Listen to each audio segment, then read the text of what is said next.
Orang Minang basilek ndak bersinggungan doh. Tapi tahu nan menang jalan yang kalah. Bila ia tagak berjaraan batin di dalam batu ampe. Kalau lawan marantang kida ingat-ingat tanganan suuk bamungkasi. Apabila orang tagak itiak di gantuangnya kaki sebalah maka usah tagak alih di muaronyo. Badan tangku saya kena tungi. Tapi ajiahkan sanjang badan umpan ke tapak tangan orang berfikir memasuai.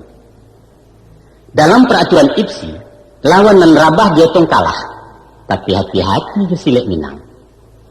Ada kalonyo lawan sengaja marabahkan diri. Sebab gerakan di bawah lebih lincah posisinya kuat. Silek awak pendapat tenaga. Bana. Pada hakikatnya bercakap bukan mahadu tenaga. Tapi mahadu tak. Mengandalkan tenaga tanpa perhitungan sama saja bunuh diri.